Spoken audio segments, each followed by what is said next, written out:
iphila breathing, because without your support from this end, as a city, from an economic point of view, we have been facing some challenges here and there. But because you always support the community of Bulawayo, that's why we are still there. That's why we find I've received applications, inquiries on investment opportunities which are available from this end. And in our discussion today, we will try to explain how do you do your investment in Bulawayo. Many people, they will ask and say, we want to start shops. Normally they ask about our grocery shops. Bulawayo, how do I get doing grocery shop and money? These are the investment opportunities that the way we are doing it in the city of Bulawayo, when it comes to those type of investment, like our shops, groceries, or commercial investment, we normally do them through the tender system. That is a problem on this one. Because the tender system will then put the tender in the newspaper, and we are here in South Africa, you will not see the advert, and we are left out. So the first thing that we need to deal with is to address how you can participate in those type of investment. Tina is addressed through the tender, of which is something as long as I'm not seeing. How do we make sure that the people who are in diaspora can also invest in this type of investment, as in our shops, our grocery shops, now from Bulawayo is part in Bulawayo. So, through the tender, the current system which is through the tender, and it puts you at a disadvantage, and we are going to try to deal with that so that you always participate. But there are ways to find a website. I know most people they don't open a website where we put those investments. When we are putting in a website, we'll be saying, can you also participate? You could go to opportunities and but the other side of things is through our industrial stand, which we do. Our industrial stand, the process is very simple. You make an application, you form a company. Once you have formed a company, you will then apply and say, Minani company where is dinner, for example, or brick molding, or transport. You have formed a company, and then you make an application. That application is directed to the town gate. And then when it comes to the town gate, it will be coming to my office. And then I will start asking. The first thing I will acknowledge within the day, I will acknowledge the receipt of your application. And then we will then put you in a waiting list to identify a suitable area for you to do that type of business. Each challenge is those who have applied for those industrial state, at the moment we don't have serviced industrial state. Our service industrial stand, the policy is that we are supposed to give you a service industrial stand where there is water, sewer, water. So we are then looking for our investors to assist us in servicing those stands, our industrial stands, so that now to apply. When you've applied, we will be able to then process your application. It is very critical. Which now you will have formed your company, and then when you form your company, you will make your application, and then you will tell us the type of business that you want, and then we will process. These are the things that we do in the office in city economic development. I think only we will then pick it up. I'm told there is another function in the evening where we will be discussing the investment opportunities in detail. But otherwise, I will answer some of the questions with regards to our states, with regards to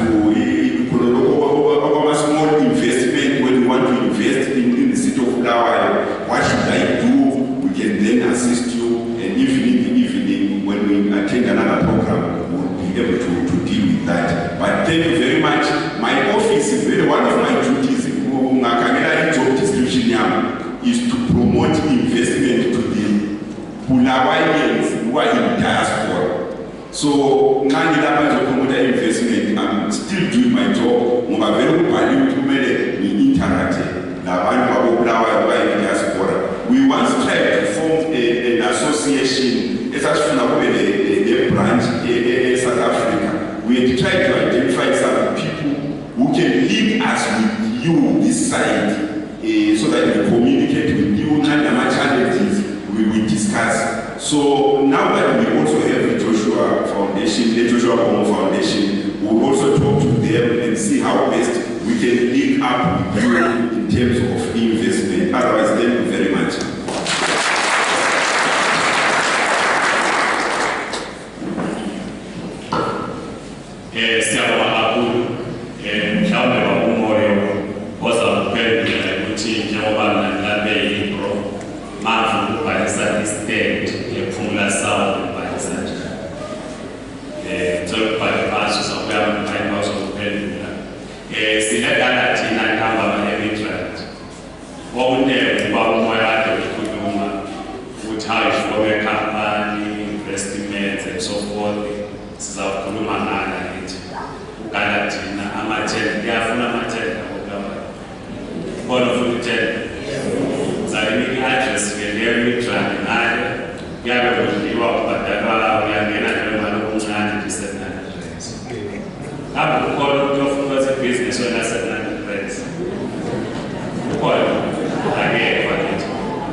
Bulawayo City Council,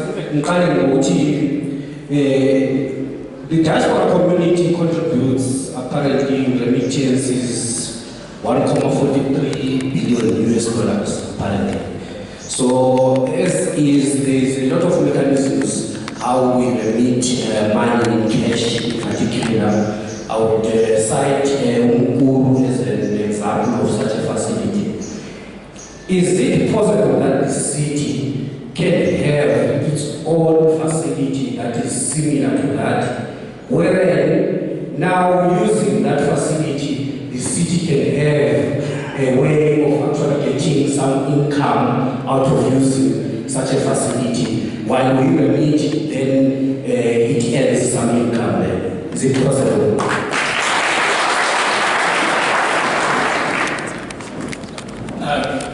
Let me respond with a problem first and then perhaps a solution. One of the other problems that we face is that whilst virtually every single business throughout Zimbabwe is based in US dollars, we are still required to allow payment for rates and other services in RTGS at the official rate. And it is seriously undermining our ability to organize the city as well as we can. Our employees are still paid in Zimbabwe dollars. Our budgeting is related to Zimbabwe dollars, as we know it goes up and down. Now, the relevance of my answer to your question is that we are still subject to national laws, obviously. that is reflected in our budget formulation and our revenue collection. I would far prefer, as mayor, to say that we receive our payments in a currency which holds its value, rand or US dollars, rather than the Zimbabwe dollar, which fluctuates. But we are subject to what government is telling us we can do. And the same applies in answer to your question. I'm not quite sure how you would see it functioning. We would need to discuss it further. Are you suggesting that we create a mechanism in terms of which people can pay in rand direct to the city for stands? Is that what is being suggested? Perhaps you'd like to elaborate. One large can also be part of it, but we're looking at how can we solve that we don't have revenue. An entity, now we are looking at a private entity, for example, like Mukuru. We use that we use that to send money. Yeah. Obviously, it's a business model, there are fees, there are charges. As a business, they are obviously making some profit.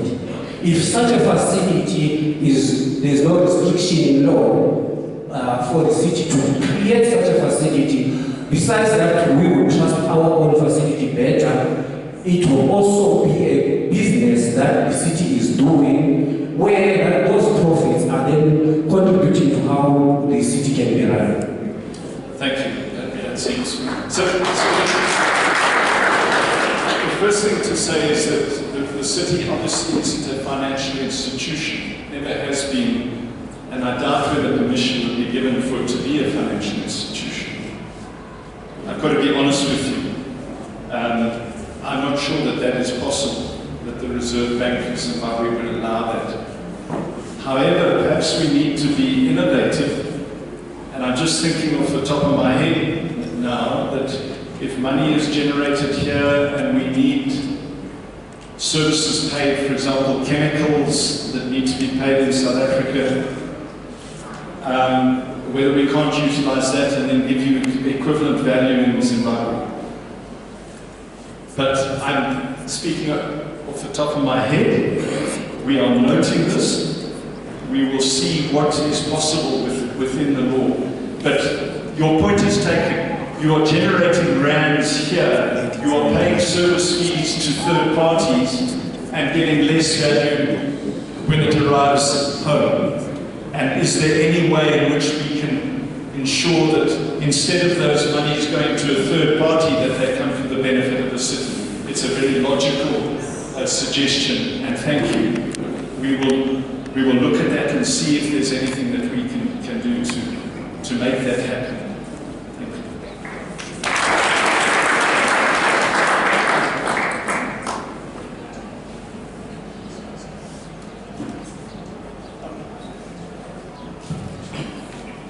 Right, sisizothatha 5 bese bephendula umoya uzabuya naye ezogcwalisela umbuzo wabo. Ngicela khona. Sanibonani Mthwakazi umuhle. Compliment to you, Mr. Mabena, you have been helping us a lot. Thank you to Mr. David Kodak and councillors. My name is Luande Mazola Kipilaki.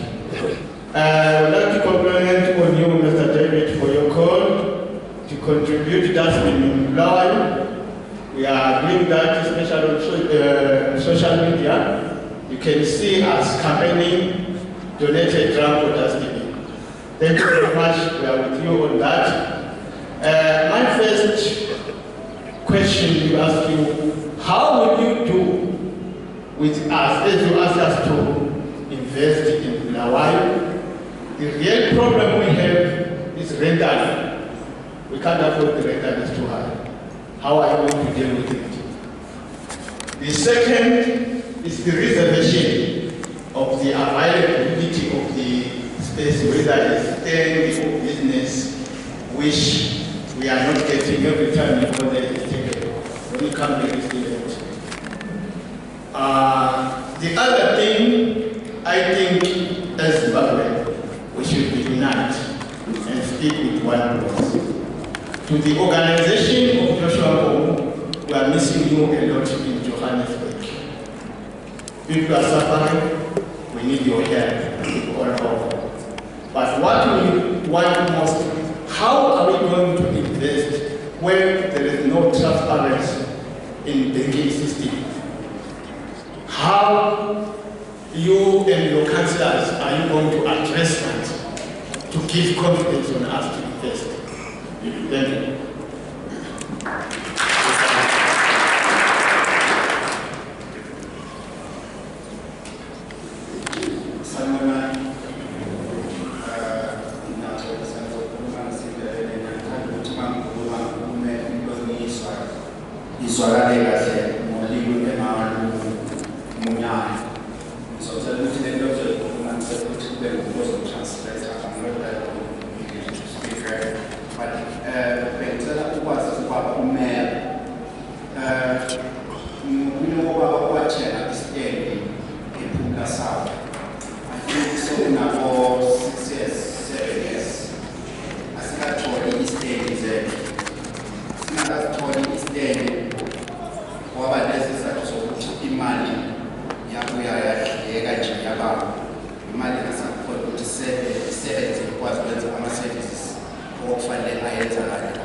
Now, as it was, which is in we have been trying all these years, which is very different, which is not as a comment away, as a road, as a band. Imagine for lesson, I'm not for lesson, I can ask. Says, hey, Yabani says they were shown up to learn his things. Abani Kuruma Manji, Abakwas, which pretend as his day, the Babense.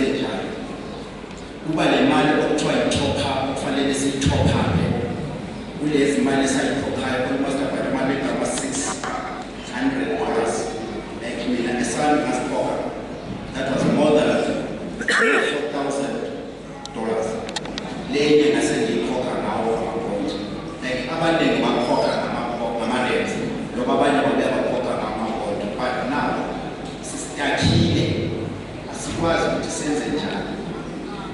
Isitenge sasithenga eKumla South. So bengicela ukwazi ukuba kumele ukuthi bengasincedisa kanjani kuleyo Siyabonga. Ngicela ukubamba lapha Moyo. Sanibonani. The worship David Concert and Moyo. Mina Petros. I've got some few questions regarding the revenue of Bulawayo. Why were the breweries privatized? Because it's one of the backbone of Bulawayo. 2, why were beer halls also privatized? Because they also alleviate taxes of Bulawayo and the revenue of Bulawayo. And then we have got some stands that are being repossessed after a certain period, but finding that that stand had been reconnected or somebody pulled water, connected water, but without a stand. To my understanding, that's a development. Because the City Council says it can possess an undeveloped stand. But what about if somebody pulls water and sewer without foundation? That's a developed stand already. So how are you going to stop that? And how are you going to address that? And then I got my last question. We are sick of water. There is a lot of influx from rural to urban.